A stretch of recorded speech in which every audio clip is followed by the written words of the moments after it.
વિકસિત ગુજરાતના સ્માર્ટ શહેરો, ગગનચુંબી ઇમારતો, ધમધમતા ઉદ્યોગો અને આંજી દેતી લાઇફસ્ટાઇલ. સરદાર સાહેબની ભવ્ય પ્રતિમા જેના પર આપણે ગૌરવ અનુભવીએ છીએ અને તેની સામે ખળખળ વહેતી નર્મદા, સરદાર સરોવર.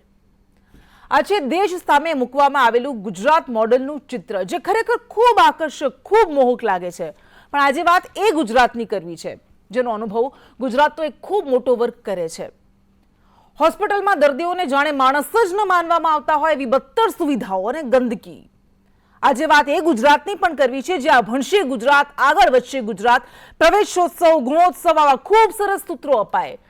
પણ કેળવણીનું પહેલું પગથિયું સમી આંગણવાડીઓની અત્યંત ભયંકર, અત્યંત દયનીય હાલત દેખાય.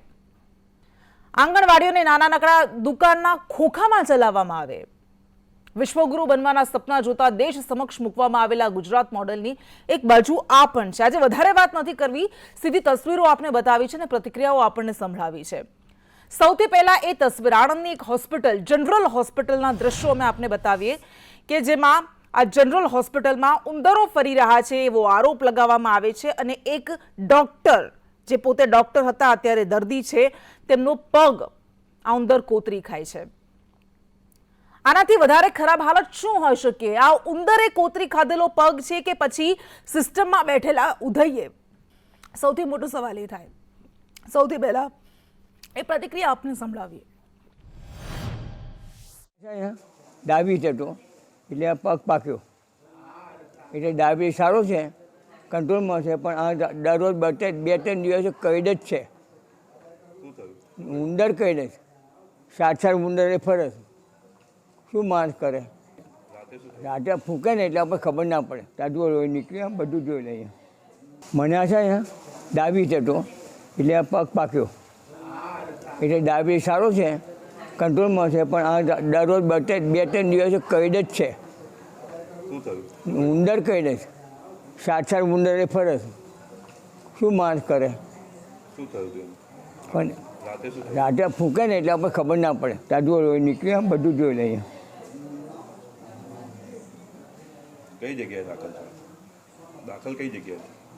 દાખલ આ ડાયાબિટીસ માટે. કઈ હોસ્પિટલમાં દાખલ? અહીંયા જ, અહીં સિવિલ હોસ્પિટલ આણંદ નગરપાલિકા ત્યાં સીટ બનાવી છે. ડૉક્ટર છો આપ? યાજી. કયા પ્રકારના નિયમો હોય આ પ્રકારે?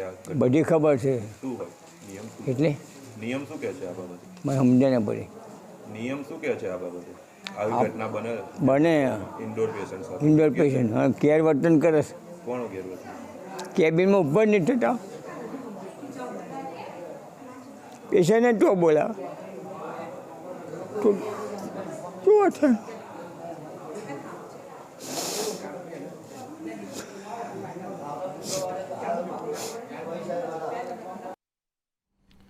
એ દર્દી રડતા રડતા વાત પોતાની કહી રહ્યા છે કે આમાં કેવી રીતે સારવાર મેળવવી, કેવી સારવાર મેળવવી. આ તો થઈ હોસ્પિટલની વાત અને વારંવાર આપણે જોઈએ છીએ ક્યાંક હોસ્પિટલમાં શ્વાન ઘૂસી જાય છે, ઢોર ઘૂસી જાય છે અને ઉંદરોનો ત્રાસ તો મોટા ભાગે સામાન્ય રીતે જોવા મળતો જ હોય છે. અને હવે આંગણવાડીની વાત કરવી છે જેની શરૂઆતમાં આપને કહ્યું. ભાવનગરની આંગણવાડી છે કે જેમાં એક શિવનગર સોસાયટીની આસપાસની શિવનગર વિસ્તાર કહેવાય છે. એ આંગણવાડી એક દુકાનમાં ચલાવવામાં આવી રહી છે અને 1-2 વર્ષથી નહીં પરંતુ 7 વર્ષથી જે શિક્ષિકા કહી રહી છે કે 50 છોકરાઓને હું આ દુકાનમાં ભણાવી રહી છું. વાલીઓ કહી રહ્યા છે કે અનેક વખત અમે રજૂઆતો કરી પરંતુ એ બહેરા કાને અથડાઈ, કોઈ જ ગ્રાન્ટ ફાળવવામાં ન આવી અને પરિણામે આ જર્જરિત દુકાનમાં અમારે બાળકોને ભણાવવા પડી રહ્યા છે. આ દ્રશ્યો જો અમે આપને બતાવી રહ્યા છે શિવનગર વિસ્તારની 151 નંબરની આંગણવાડીના આ દ્રશ્યો છે. સુવિધા અને આંગણવાડીના મકાનની વારંવાર રજૂઆત કરીને કંટાળેલા વાલીઓએ અંતે આખરે આ વિડીયો બનાવ્યો અને વાયરલ કર્યો છે. એટલે આ એક તસવીર છે, વારંવાર અમે આપને બતાવતા રહીએ છીએ. સૌથી પહેલા એ શિક્ષકને સાંભળી લઈએ કે જેઓ આ બાળકોને ભણાવે છે.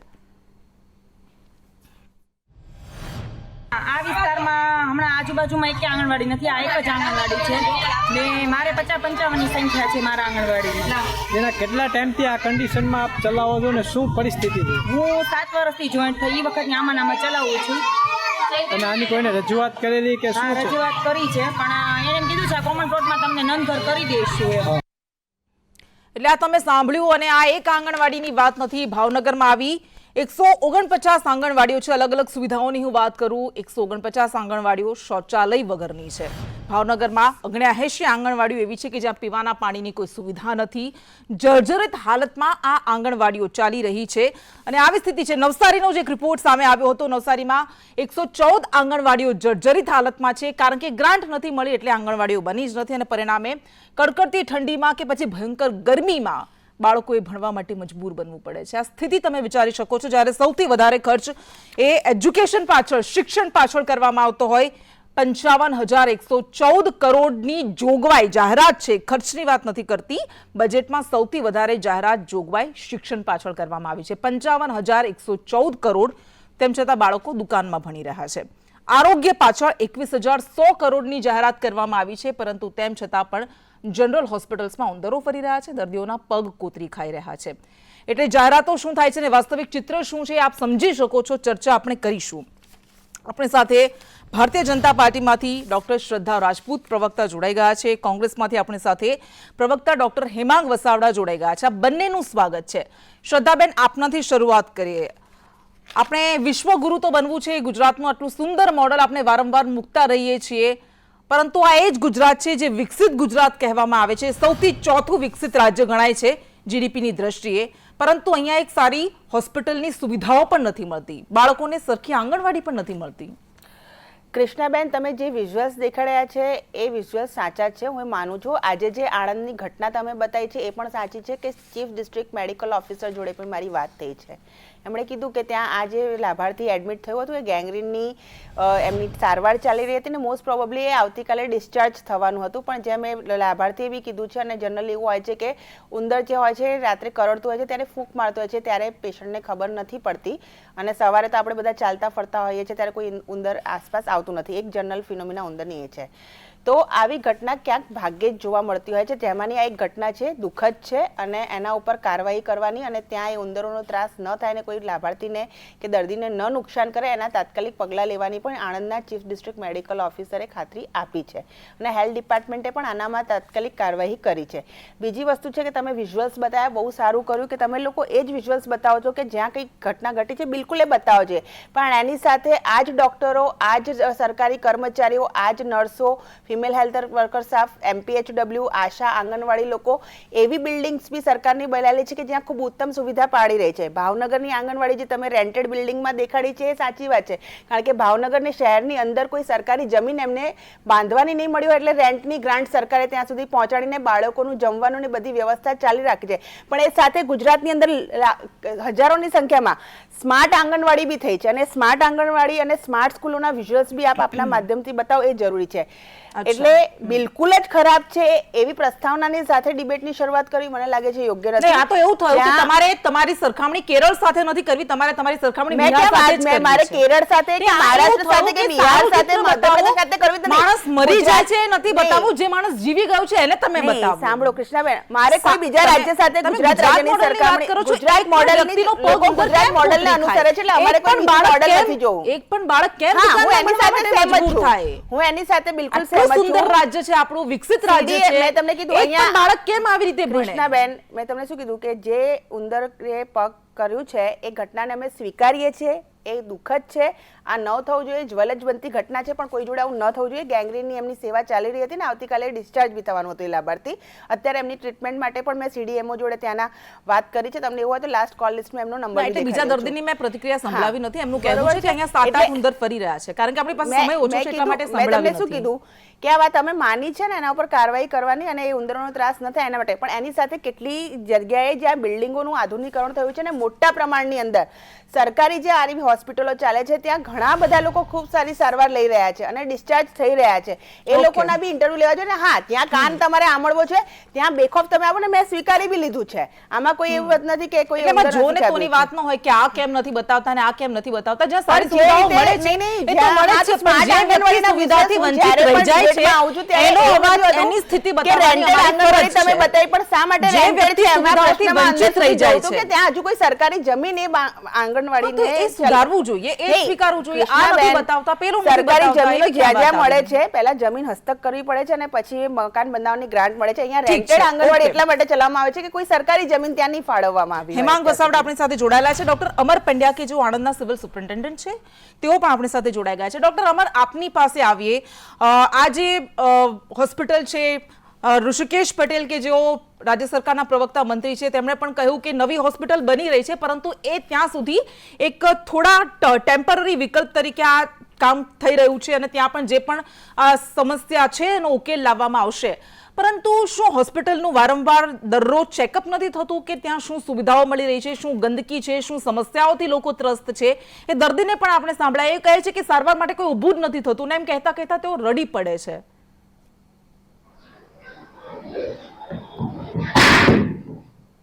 हेलो हाँ જી हेलो હા જી ડોક્ટર અમર. હા હવે ગઈકાલે જે ઘટના બની ગઈકાલે રાતે એ ભાઈલાલભાઈને અમે સાંભળ્યા અને એ ખૂબ જ દુઃખદ ઘટના છે, બનવું ના જોઈએ અને અમે એની નૈતિક જવાબદારી પણ સ્વીકારી છે. દર્દીને અમે પાટાપિંડી પ્રાથમિક સારવાર એની આપેલી છે અને આ સિવાય પણ અમે ઘણા બધા દર્દીઓની સારવાર કરી રહ્યા છે.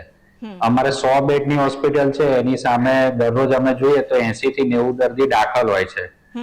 એટલે એવું નથી કે અમે સારવાર નથી આપી રહ્યા, પણ અમારી ક્યાંક ચૂક થતી હોય તો અમે એ સ્વીકારવા તૈયાર છીએ અને અમે એના માટે અત્યારે પગલાં ચાલુ કરી દીધા છે. અચ્છા, સ્ટાફની કમી સતાવી રહી છે, એવો કોઈ પ્રોબ્લેમ છે, એવી કોઈ સમસ્યા છે કે સ્ટાફ ઓછો છે એટલા માટે નથી પહોંચી વળાતું? ના ના એવું નથી. અમારે ત્યાં 24/7 સરકારશ્રી દ્વારા સ્ટાફ મૂકવામાં આવેલા છે. એમાં મેડિકલ ઓફિસર થી માંડી અને તજજ્ઞ અને સ્ટાફ નર્સ અને ક્લાસ 4 નો પણ સમાવેશ થાય છે. અચ્છા, તો પછી આ જે ઉંદર ફરી રહ્યા છે, આપે ક્યારે દર્દીઓ સાથે વાત કરી હતી ખરી આપના ડોક્ટર્સે કે અહીંયા આવું થઈ રહ્યું છે? કારણ કે ઘણા બધા બીજા પણ દર્દી છે, જે વૃદ્ધ દર્દી છે, એ જ કહી રહ્યા છે કે હા 7-8 ઉંદરો અહીંયા ફરી રહ્યા છે અને આવી સ્થિતિ ઘણા સમયથી છે. તો શું આ તો બહુ બેઝિક વસ્તુ કહેવાય, ઇન્ફ્રાસ્ટ્રક્ચરમાં બહુ બેઝિક સુવિધા કહેવાય કે જે સ્વચ્છતાની છે, તો શું એનું ધ્યાન રખાયું હતું પહેલા ક્યારે વાત થઈ હતી? સાચી વાત છે. સ્વચ્છતાનું ધ્યાન રોજે રોજ રાખવામાં આવે છે. 24/7 રાઉન્ડ ધી ક્લોક હોસ્પિટલની સાફ સફાઈ કરવામાં આવે છે.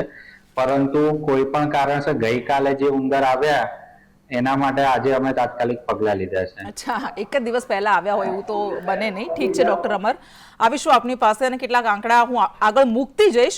હેમાંગ વસાવડા પાસે આપણે જઈએ. હેમાંગભાઈ, આ જે સ્થિતિ છે, જે સારું નથી, જે ખરાબ છે, એ ચિત્ર બદલાય, તસવીર બદલાય, હંમેશા આપણો પ્રયાસ રહેવો જોઈએ. એ વિપક્ષનો હોય, એ મીડિયાનો હોય કે પછી એ જાગૃત નાગરિકોનો હોય. આ જે સ્થિતિ છે, આંગણવાડીઓની સ્થિતિ છે, એ હોસ્પિટલ્સની સ્થિતિ છે, આપનો શું અનુભવ રહ્યો છે? આપે શું જોયું છે ને શું આપે ક્યારે સરકાર સમક્ષ આ વાત મૂકી છે વિપક્ષ તરીકે? સૌથી પહેલી વાત કરું કે જે રીતે વિઝ્યુઅલ આપે બતાવ્યા એ રીતે સંદેશની ટીમને હું અંગત રીતે અભિનંદન આપું છું. અને આ વિઝ્યુઅલને લીધે જ સત્તાધારી પક્ષને કૂદીને જવાબ આપવાનો કે રદિયો આપવાનો મોકો આપે ન આપ્યો, એટલે ફરીથી અભિનંદન આપું છું. આ વાત જો કોંગ્રેસે કરી હોત તો એમાં રાજકારણ દેખાત, પરિવારવાદ દેખાત, કચરા પેટીમાં ફેંકી દીધા છે તોય તમે આવું કરો છો એવું કહેવાત. બેન શ્રદ્ધાબેન કહેતા હતા કે જમીન મળવી જોઈએ. યશસ્વી વડાપ્રધાન છે, સંવેદનશીલ મુખ્યમંત્રી છે, પણ એક આંગણવાડી માટે 22-25 વર્ષથી જમીન મળતી નથી. અને જેમ હવે શિક્ષકો પાસે તમે બધા કામો કરાવો છો, સભામાં બસો ભરવાની, ગામડે ગામડે જઈને ભારતીય જનતા પાર્ટીનો પ્રચાર કરવાનો, એમ ડાક્ટરો માટે પણ શ્રદ્ધાબેન એક નવું કામ ચાલુ કરો, ઉંદર પકડવાના. ઉંદર, કૃષ્ણાબેન, આ ખાલી ઉંદર દર્દીને કરડી ગયા એ તો બહુ દુઃખદ બાબત છે, પણ ઉંદરો નહેર ખાઈ જાય છે, ઉંદરો મકાન ખાઈ જાય છે, ઉંદરો આખા ગુજરાતનું અર્થતંત્ર ખાઈ ચૂક્યા છે. એ આપણે ક્યારેક વાત કરશું.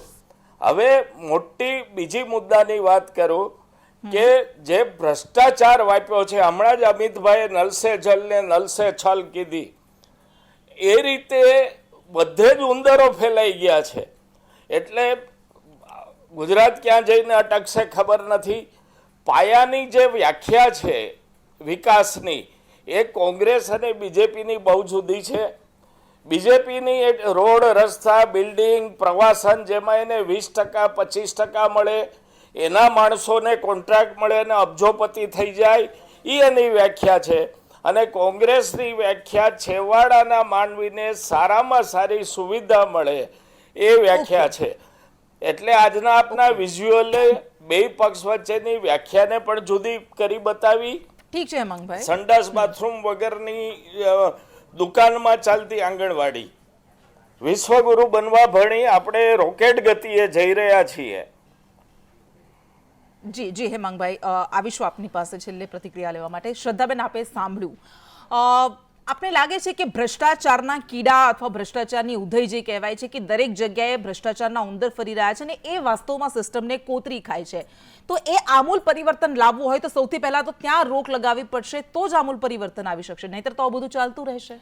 ભ્રષ્ટાચારની ઉદય અને ભ્રષ્ટાચારના ઇંદરો હતા, પણ એ 2014 પહેલા હતા, 2004 થી 14માં હતા. મેં તમને શું કીધું કે આ વસ્તુ માનવામાં આવી છે. પહેલા હતી સ્માર્ટ આંગણવાડીનો કોન્સેપ્ટ 2014 પહેલા. અત્યારે હું તમને મોદી સરકારમાં આખા ભારતમાં અને ગુજરાતમાં જેટલી સ્માર્ટ આંગણવાડી થઈ છે એ બિલ્ડિંગના પિક્ચર્સ બતાવું છું.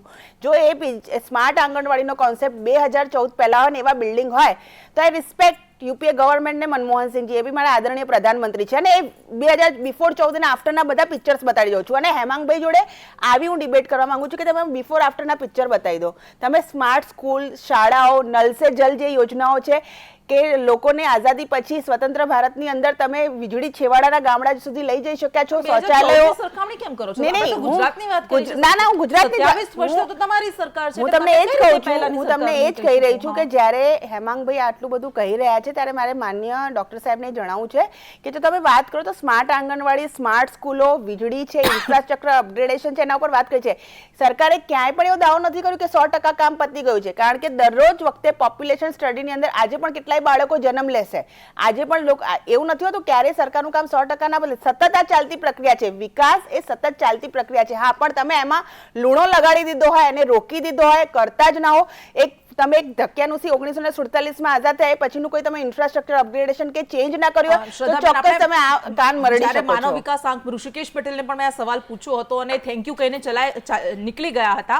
પણ માનવ વિકાસ આંકમાં જે સૌથી પહેલા પેરામીટર્સ, માપદંડો મૂકવામાં આવે છે એ છે આરોગ્ય અને શિક્ષણ. અને ગુજરાત આજે પણ તમામ રાજ્યો અને કેન્દ્રશાસિત પ્રદેશોમાં માનવ વિકાસ આંકમાં 24માં ક્રમે છે. તો તમે એવું કઈ રીતે કહી શકો કે 2014 બાદ આ પરિસ્થિતિ આવી છે? આરોગ્ય અને તમને નથી લાગતું કે આમાં કામ કરવાની જરૂર છે? ગુજરાત ખરેખર બહુ પાછળ છે. કૃષ્ણાબેન, પાછળ નથી. આરોગ્ય અને શિક્ષણની અંદર ગુજરાત ક્યાંય પાછળ નથી. 24મો ક્રમ કેમ આવે છે? એક સેકન્ડ મને લેટ મી કમ્પ્લીટ.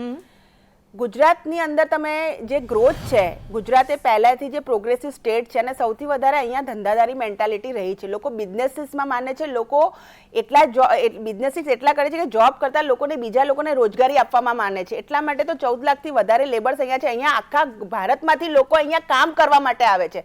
એટલે પહેલા છે કે આપણે ત્યાં રોજગારીની તકો ખુદ આપણે જ સર્જન કરીએ છીએ. હવે તમે અન્ય રાજ્યોના એજ્યુકેશન સિસ્ટમની વાત કરો તો ત્યાં એટલી બધી ક્યારે પણ લો એન્ડ ઓર્ડર કંટ્રોલમાં નહોતો, એટલું ઇન્ફ્રાસ્ટ્રક્ચર નહોતું, 24/7 ઇલેક્ટ્રિસિટી સપ્લાય હતી. ત્યાં લોકો માટે રોજગારી, એમ્પ્લોયમેન્ટ છે, એજ્યુકેશન એટલે એટલા સરકારી નોકરી હોય કાં તો એમની પાસે પ્રાઇવેટ હોય. પ્રાઇવેટ બી એ લોકો પાસે ઉપલબ્ધ નહોતી કારણ કે ત્યાં એવી કોઈ ઇન્વેસ્ટમેન્ટ નહોતી ગયા. તમે માની લો કે પશ્ચિમ બંગાળ છે તો એમાં ટાટા નેનોનું ચિત્ર બદલાવું જોઈએ. નહીં, હવે મને લેટ મી કમ્પ્લીટ વિકસિત રાજ્ય છે, બીજા ક્રમનું રાજ્ય છે. હવે કર્ણાટક બીજા ક્રમનું રાજ્ય છે, મહારાષ્ટ્ર પહેલા ક્રમનું રાજ્ય છે. તમે બધાની સ્થિતિ HDM આપણા મારે 10 સેકન્ડનું કમ્પ્લીટ થયો. હવે ગુજરાતની અંદર એક જોબ, એક આ બિઝનેસ કલ્ચરની સાથે ડેફિનેટલી આઈ સેલ્યુટ ગુજરાતી સ્ટુડન્ટને કે એ લોકો યુપીએસસી પર ફોકસ કરે છે. આથી 10-12 વર્ષ પહેલા મેં કહેતા હતા કે બધા જ આઈએસ આઈપીએસ માંથી આપણી ગુજરાતી પ્યોર ગુજરાતી વ્યક્તિ હોય એ આઈએસ આઈપીએસ કેમ ના બને. અત્યારે હું પ્રાઉડલી કોલર ઊંચી કરી કહી શકું છું કે આપણા કલેક્ટર. ઓકે હેમાંગભાઈ, હા જવાબ લે. સમય ઓછો છે એટલા માટે, નહીતર તો ઘણી બધી ચર્ચા મુદ્દા પર થઈ શકે એમ હતી. હેમાંગભાઈ, આપની છેલ્લી પ્રતિક્રિયા, આપે બધું જ સાંભળ્યું જે કહેવામાં આવ્યું. આપને શું લાગે છે કે ક્યાં બદલાવની જરૂર છે? જી, ટૂંકમાં જવાબ આપશો. જી, સરકારની ગંભીર ક્ષતિ છે. જી, એકદમ ટૂંકમાં કહું, બધે જ કોન્ટ્રાક્ટ સિસ્ટમ લાવતા સફાઈથી માંડીને તમામ તંત્ર ખતમ થઈ ગયું છે. આજે આપે બતાવ્યું, હજી તો આપણે દર્દીની સારવારની ચર્ચા પણ બાકી છે. અમરભાઈ પંડ્યાએ કીધું કે અમે બધા ટ્રીટમેન્ટ કરીએ છીએ, પણ શું અને કેવી ટ્રીટમેન્ટ એ પણ એકવાર ટોપિક લેવા જેવી છે. અને આ અસહ્ય સ્થિતિ ગુજરાતની જનતા માટે થઈ ગઈ છે. આજના વિઝ્યુઅલ જોયા પછી કોઈ પણ ગુજરાતીને ગળા સુધી ખાતરી થઈ જાય કે બધી વાતો છે એ મોટામાં મોટા ગોબલ્સ છે. વાસ્તવિકતા આ છે. ઠીક છે, એટલે વાસ્તવિકતા શું છે, ક્યાં આપણે પહોંચ્યા છીએ, ક્યાં હતા એ બાજુની વસ્તુ છે, પણ અત્યારે ક્યાં છીએ અને હવે આપણે ક્યાં પહોંચવાનું છે એ હંમેશા આપનું લક્ષ્ય હોવું જોઈએ. આપ તમામ અમારી સાથે જોડાયા, આપનો ખૂબ ખૂબ આભાર. અને આ છે કે કેટલા ડોક્ટર્સ છે, કેટલા પેશન્ટ છે. રોજ 15,000ની વસ્તીના ગામમાં જે વાત કરી હતી એ બતાવવાનું હતું, પરંતુ બડોલી ગામમાં જ્યાં આરોગ્યની સ્થિતિ અત્યંત ખરાબ છે અને રોજ 100 દર્દીઓની ઓપીડીમાં માત્ર 2 થી 3 બેડની સુવિધા છે. એટલે આવું તો ઘણા બધા ગામડાઓમાં છે, આવી આંગણવાડીઓ તો ઘણા બધા જિલ્લાઓમાં છે. પરંતુ અહીં અપેક્ષા એ છે કે જે સ્થિતિ છે એમાં કંઈક થોડો ઘણા અંશે પણ બદલાવ આવે તો આ બાળકોની હાલત કંઈક સુધરી શકે.